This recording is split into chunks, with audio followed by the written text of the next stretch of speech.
YRF spy universe की 6th instalment है war 2।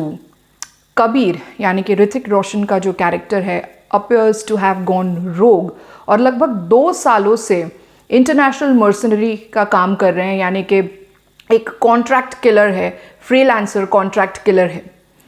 पता ये चलता है कि कबीर को कर्नल लूथरा ने ही एक कोवर्ट ऑपरेशन पर भेजा हुआ है। कबीर ने सिर्फ जर्सी बदली है बट टीम नहीं। कबीर के लिए अभी भी इंडिया फर्स्ट है।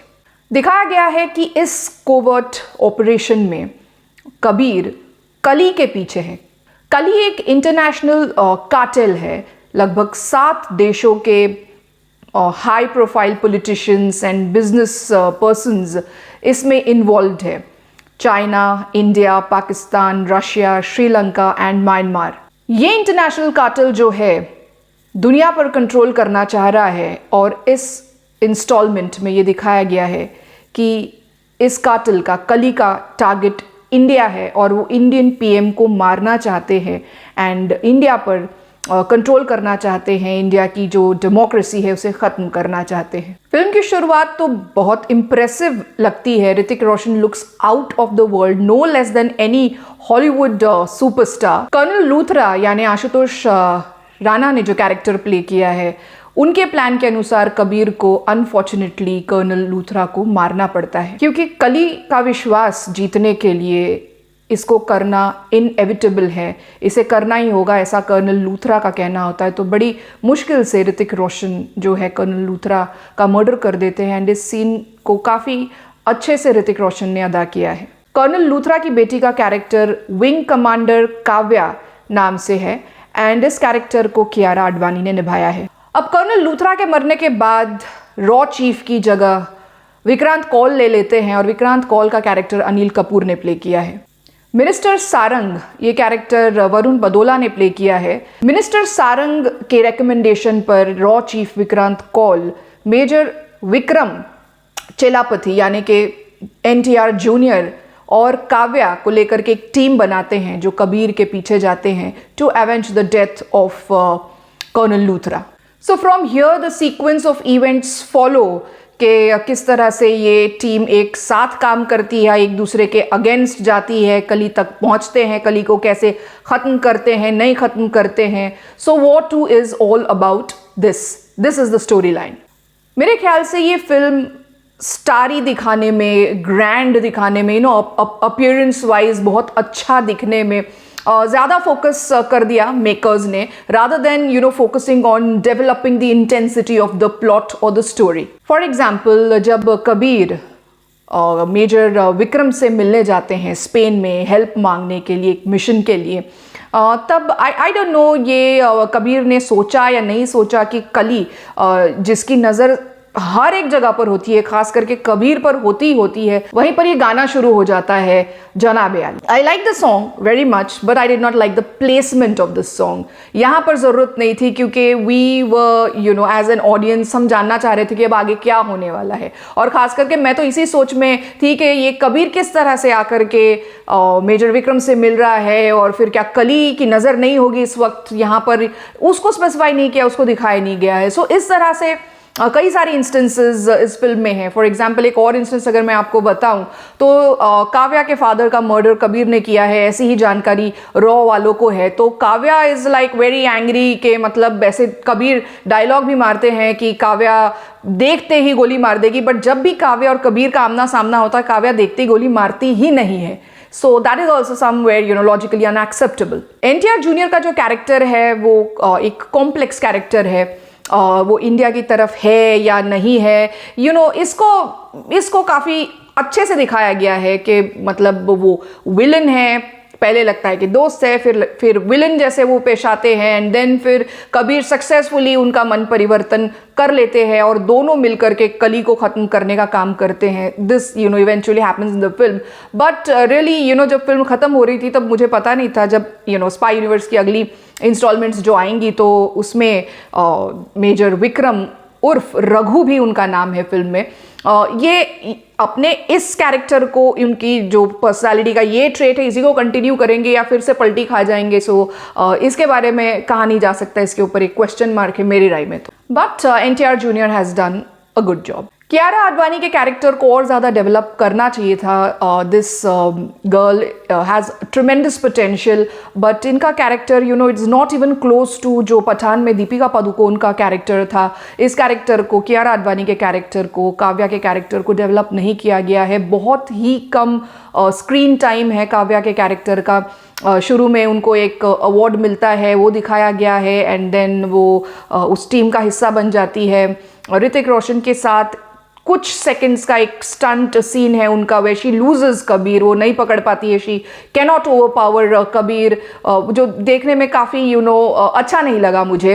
क्योंकि अगर एक कोई लड़की है जो इतना गुस्सा है उसके अंदर और वो अपने फादर के मौत से इतना झिलमिलाई हुई है, इतना पीड़ित है, इतना दुखी है, then she is going to take that revenge. वो दिखनी चाहिए थी, वो ताकत वो दिखाई नहीं गई है। सो यहाँ भी ये फिल्म मुझे मार खाती हुई दिखाई दी। And then towards the end, जब सेकेंड हाफ शुरू होता है फिल्म का और जब क्लाइमैक्स आता है, तब कुछ उनके एक्शन सीक्वेंसेस हैं वो अच्छे लग रहे हैं। बट देन कियारा के कैरेक्टर को और ज्यादा रखना चाहिए था, इस कैरेक्टर को और डेवलप करना चाहिए था। कर्नल लूथरा तो अब नहीं रहे हैं, उनकी जगह पर अनिल कपूर का कैरेक्टर आ गया है। बट मुझे ऐसे लग रहा है, जब से मैंने फाइटर देखी है, कि अनिल कपूर एक ही तरह का एक्सप्रेशन लेकर के, फाइटर से लेकर के वॉर 2 तक मुझे दिखाई दे रहे हैं। खास करके जब हमने आशुतोष राणा को कर्नल लूथरा के किरदार में देखा गया है कि एक रॉ हेड कितना वर्सटाइल हो सकता है, अपने कैडेट्स की तरफ, अपने कोवर्ट ऑपरेशंस जो है उनकी तरफ, अपनी टीम की तरफ, अपनी फैमिली, अपनी बेटी की तरफ, कितने वर्सटाइल एक्सप्रेशंस उनके चेहरे पर, उनकी बॉडी लैंग्वेज में, उनकी एक्टिंग में दिखे हैं। I don't know why Anil Kapoor is holding himself and he is showing a very stagnant expression on his face right from Fighter. आवन जावन गाना भी सुनने में अच्छा लगता है, देखने में भी अच्छा लगता है, but then again the placement is not good, क्योंकि जो स्पाई फिल्म्स होती है ना, इनमें ध्यान वही होता है कि ऑपरेशन क्या हो रहा है, मिशन क्या है, और एक एक छोटी से छोटी चीज़ पर ध्यान देना होता है। तो बीच में ही जब गाने आ जाते हैं, I really don't like it. However I would like to add कि जब जनाबे आली गाना शुरू होता है, एक बार तो है कि अरे यहाँ कहाँ गाना आ गया, ऐसे लगता है, बट देन जब गाना शुरू हो जाता है, देन यू लाइक ओके, अब चलने दो इस गाने को, और चलने दो। इस गाने के बारे में अगर मैं और बात करूँ, क्योंकि गाना सिर्फ थिएटर में अभी पूरा गाना जो है देखने को मिल रहा है, ये और कहीं भी आउट नहीं हुआ है। सो इस गाने में मेरे ख्याल में जो मेरा ऑब्जर्वेशन है, ऋतिक रोशन स्क्रीन स्पेस जो है पूरा ओवर पावर कर रहे हैं, और NTR जूनियर के मूव्स उनके सामने काफ़ी स्टिफ दिखाई दे रहे हैं मुझे। ऋतिक रोशन को यहाँ पर on the tune of tripping high high high, वो बहुत ही फ्लेक्सिबली अपनी बॉडी को ग्रूव कर रहे हैं, मूव कर रहे हैं। और एक बार तो कहो ना प्यार है कि एक पल का जीना, वो गाने की याद आ गई थी, उस ऋतिक रोशन की याद आ गई थी। सो द सॉन्ग देखने में बहुत ज़्यादा अच्छा है, उसका प्लेसमेंट भले ही खराब है, उस जगह पर नहीं चाहिए था वो गाना, but then the song is really good, very nice. जहाँ वॉर फिल्म का गाना था, जहाँ पर खालिद यानी कि टाइगर श्रॉफ का जो कैरेक्टर था, ऋतिक रोशन डांस कर रहे थे, उस गाने में उस गाने पे जो डांस था, उसमें टाइगर श्रॉफ ने स्क्रीन स्पेस कंज्यूम कर लिया था। वहाँ पर ऋतिक के मूव स्टिफ लग रहे थे, और यहाँ NTR जूनियर के मूव ऋतिक के सामने काफ़ी स्टिफ लग रहे हैं। इस फिल्म में कबीर और रघु के यंगर वर्जन्स भी दिखाए गए हैं, जब वो टीनेज में थे। इन कैरेक्टर्स को निभाया है हाटी सिंह ने, रघु के कैरेक्टर को, यंगर वर्जन ऑफ रघु, और हाटी सिंह ने बहुत ही इम्प्रेसिव परफॉर्मेंस दिया है। ये बच्चे की एक्टिंग सच में देखने लायक है। और यंग कबीर के कैरेक्टर को मंथन ने निभाया है। He has also done a good job. जो इनका बचपन दिखाया है, वो वाला पार्ट जो है मुझे काफ़ी इमोशनल और काफ़ी अच्छा लगा, काफ़ी दिल को छू गया। शानू शर्मा की कास्टिंग है, I really love her casting always. पता नहीं वो कहाँ से कैरेक्टर्स के लिए एक्टर्स लेकर के आती है। इस बार ये कबीर और रघु के यंगर वर्जन्स में हाटी और मंथन को वो लेकर के आई है, और दोनों बच्चों ने, खास करके हाटी सिंह ने बहुत ही अच्छा काम किया है। एक्शन सीन्स के बारे में थोड़ी बात करें तो मुझे ऐसे लग रहा था कि मिशन इम्पॉसिबल में जो कार चेजिंग सीन दिखाया गया है, या ट्रेन के ऊपर जो एक्शन सीन दिखाया था, जो टॉम क्रूज खुद वो एक्शन करते हैं अपना सारा। एंड इवन जो प्लेन के ऊपर, बाई प्लेन के ऊपर दिखाया था, हालांकि मिशन इम्पॉसिबल में यहाँ चार्टर्ड प्लेन के ऊपर दिखाया, तो ये तीनों भी कार चेजिंग, ट्रेन के ऊपर action and then chartered plane के ऊपर एक्शन, ये मुझे कहीं ना कहीं ऐसे लग रहा है कि मिशन इम्पॉसिबल से इन्होंने उसको डेवलप करने की या इसमें कुछ चेंजेस मॉडिफिकेशंस करने की कोशिश की गई है। हालांकि देखने में काफ़ी एक्सेप्टेबल लग रहे हैं, खास करके जो चार्टर्ड प्लेन के ऊपर वाला जो एक्शन सीन है वो काफ़ी अच्छा लग रहा है। कहीं मुझे ऐसा भी लग रहा था कि जो जॉन विक में हाई टेबल की बात दिखाई गई है, वो कॉन्सेप्ट दिखाया गया है, या इवन एजेंट विनोद में दिखाया गया था कि किस तरह से जो बिजनेस पर्सनस हैं एंड पॉलिटिशियंस का जो नेक्सस है, वो ही आखिर ये जो सारे हमले होते हैं दुनिया में, टेररिस्ट हमले होते हैं या ये जो भी कांड होते हैं, उनके पीछे इन्हीं का हाथ होता है। लगभग इसी तरह का कोई एक कॉन्सेप्ट जो जॉन विक में जो हाई टेबल दिखाया गया है, उसी तरह से ये कली कार्टेल लग रहा है। एंड उसमें बिजनेस पर्सन्स और हाई एंड पर्सनालिटीज का इन्वॉल्व होना, जैसे एजेंट विनोद में दिखाया गया था, उसी तरह का एक प्लॉट ये लग रहा है। बैकग्राउंड स्कोर काफ़ी ओके है, बट एक जगह पर जब ये चार्टर्ड प्लेन पर फाइट शुरू होती है और जूनियर एनटीआर जब यहाँ पर फाइट कर रहे होते हैं विद द आईसिस टीम, तब एक रैप बजता है बैकग्राउंड में, you better gear up, hold you tight, we are coming at you like a lightning strike. ये रैप मुझे बहुत अच्छा लगा, पर बहुत कम समय के लिए बजा, मुझे नहीं इन्फॉर्मेशन मिल पाई एग्जैक्टली किसने इसको गाया है, बहुत टाइम लग रहा था, मतलब to dig the information out. So maybe I make a short video on it, but ये रैप सच में सुनने लायक है। And I wish I could get जो JioSaavn का सब्सक्रिप्शन है उसमें भी जो वॉर 2 के गाने हैं उसमें ये रैप नहीं है कहीं भी। So I wish I get this rap somewhere. ये मुझे अच्छा लगा जो बैकग्राउंड में बना है while junior NTR is fighting. Story इस बार खुद the man himself Aditya Chopra ने ही लिखी है। वॉर में शायद सिद्धार्थ आनंद के साथ आदित्य चोपड़ा ने टीम अप किया था, but this time the story is by Aditya Chopra himself. The film has been directed by Ayan Mukerji, screenplays by Shridhar Raghavan, music Pritam da का है, choreography is by Bosco Martis. Film जब खत्म होती है, पोस्ट क्रेडिट्स बॉबी देओल दिखाई दे रहे हैं फिल्म में। 7th installment of YRF spy universe की बात हो रही है, जिसका नाम है Alpha. Alpha is going to be released on 25th of December 2025, इस साल क्रिसमस पर, and this will be the first female led spy film in the YRF universe starring Alia Bhatt and Sharvari. So to sum it up, मेरी राय में War 2 is almost as good as war.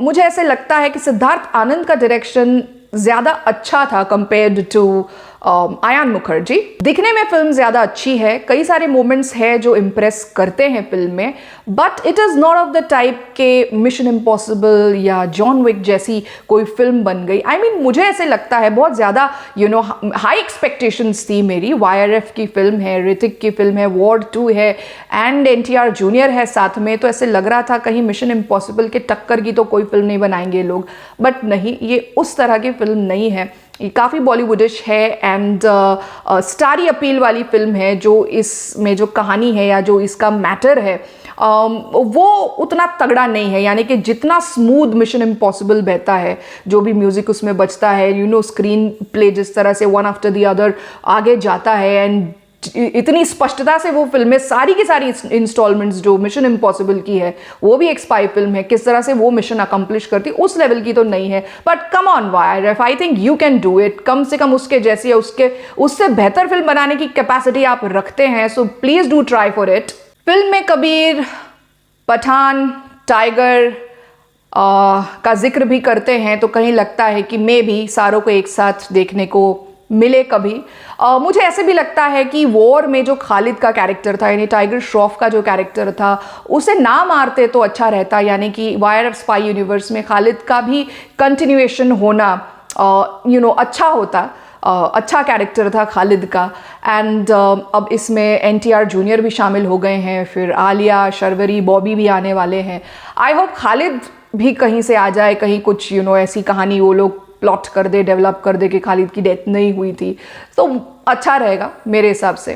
So guys, this is my take on the film War 2. If you're able to relate to my point of view, then do like, share and subscribe to my channel. Till then, see you in the next video.